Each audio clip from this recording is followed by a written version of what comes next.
Meherpur, Chuadanga, Jhenaidah, Kushtia, Magura, Jessore, Satkhira, Khulna, Bagerhat, Narail, Barisal, Jhalokathi, Indonesia, পূর্বোত্তর, Malaysia, Brunei, Singapore, Thailand, Bangladesh, Laos, Cambodia, Japan, Philippines, Bihar, Assam, Meghalaya, Sikkim, Manipur, Nagaland, Tripura, Mizoram, Himachal Pradesh, Arunachal Pradesh, পশ্চিম।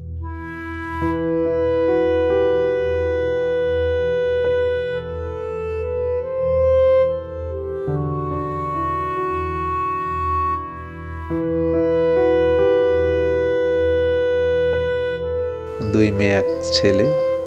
আমি কারো চেহারাই কেমন আসলে আমি বলতে পারি না। জীবনের শুরুটা ছিল হাসি খুশি আর স্বপ্নে ভরা।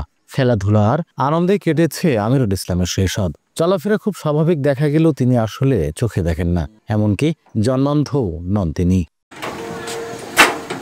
10ম শ্রেণীতে পড়াকালীন হঠাৎ তার ব্রেন টিউমার ধরা পড়ে, যে সমস্যা ক্রমেই বাড়তে থাকে। ব্যর্থ হয় চিকিৎসা আর চিকিৎসকের সব চেষ্টা।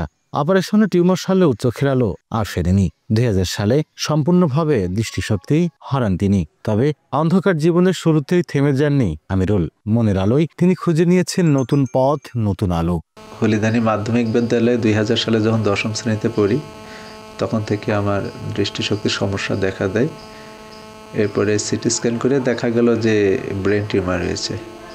পরবর্তীতে ওই সময় বাংলাদেশে উন্নত চিকিৎসা না থাকার কারণে ইন্ডিয়ায় বেঙ্গালুরু মণিপাল হসপিটালে 2000 সালের 28 আগস্ট সোমবার অপারেশন করা হয়।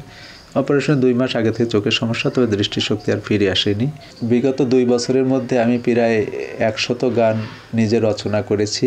এগুলো বেশিরভাগই সিনেমার রোমান্টিক গানগুলোকে একই সুরে ইসলামী গানকরণ, আর সেই সাথে কিছু গানের গীতিকার এবং সুরকারও কিছু গানের আমি নিজেই। আধুনিক বাংলা গান কিংবা ভারতের হিন্দি গানের সুর অনুকরণ করে নিজেই তৈরি করেছেন অসংখ্য ইসলামী গানের সুর ও কথা। এক নিঃশ্বাসে বলতে পারেন কোরআনের 114টি সূরার নাম। এমনকি আমিরুল কয়েক সেকেন্ডে মুখস্থ বলতে পারেন 64 জেলার নাম কিংবা পৃথিবীর সব দেশের নাম এবং ভারতের 30টি রাজ্যের নাম। আমিরুলের মেধা ও প্রতিভা অবাক করে সবাইকে। আমি এমনি ছোটবেলা থেকে রোমান্টিক গান অনেক জানি, শত শত। তো হঠাৎ আমার মাথায় এগুলি এমনিতে চলে আসলো। বাস্তব কথা এটাই সত্য যে আমি সর্বোচ্চ একদিনে 3টা গানও বানাইছি। 2টা একদিনে বানাইছি, এমন অনেক হয়েছে। তো এরপর থেকে আমি অনায়াসে বিভিন্ন গান, এমনকি কলকাতার গান, হিন্দি গানও আমি নকল করে ইসলামী গান বানাইছি। 1.5 শতাধিক দেশের নাম আমি এক নিঃশ্বাসে বলতে পারি। আর পবিত্র কোরআনে 114টা সূরার নাম আমি এক নিঃশ্বাসেই বলতে পারি। 64 জেলার নাম বলতে আমার মাত্র 12-13 সেকেন্ড সর্বোচ্চ সময় লাগে। আর ভারতে 30টা রাজ্যের নাম আমার 5-6 সেকেন্ড লাগে বলতে। সাধারণ জ্ঞানের প্রতি কৌতূহল বেশি, যার কারণে কীভাবে মজার ছলে ভাবলাম দেখি পারি কি না। আমি অসুস্থ আর 5 বছর পর থেকে হঠাৎ মাথায় আসলো দেখি এগুলো পারি কিনা, চলে আসলো এমনভাবে। চালাতে খুবই কষ্ট হয়। ওই দেওয়ার ভাসুররা একটু দেয়, সাহায্য করে, ওখান থেকে একটু সহযোগিতা পায় আর চালায়। এরম হয়ে খুবই সমস্যার মধ্যে আছে। ওই ছেলেরা টুকটাক করে চালায়, নিজেরও চালায়, এমনি চলছে। ওর বাপ মার বাড়ির তো কিছু দেয়, ভাইরা বাপ মার সাহায্য মাঝে সবাই করি কী কর। 3টে বাচ্চা নিয়ে এখন খুব কষ্টের মধ্যেই আছে ছেলে। স্থানীয় জনপ্রতিনিধি বলছেন, সাধ্যমতো সহযোগিতা করলেও বড় ধরনের সহযোগিতার জন্য প্রয়োজন সরকার ও সমাজের বিত্তবানদের এগিয়ে আসার।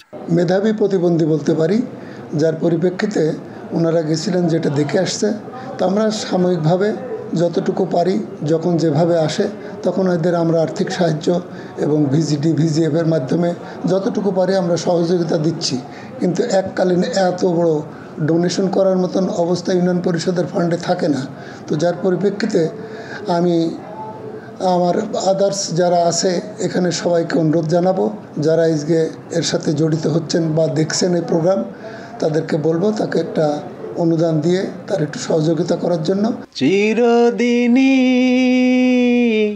কেউ রবে না, হবে কবর শেষ ঠিকানা। ঝিনাইদহ সদর উপজেলার হলিধানি গ্রামের মৃত আলী আহমদ দেওয়ানের মেজ ছেলে আমিরুল ইসলাম, স্ত্রী 2 কন্যা আর 1 ছেলে নিয়ে খেয়ে না খেয়ে দিন কাটে তার। বদর বদর আহা বদর বদর, ইসলামের ইতিহাসে প্রথম সমর। লোটাস সোহাগ, সময় সংবাদ, ঝিনাইদহ।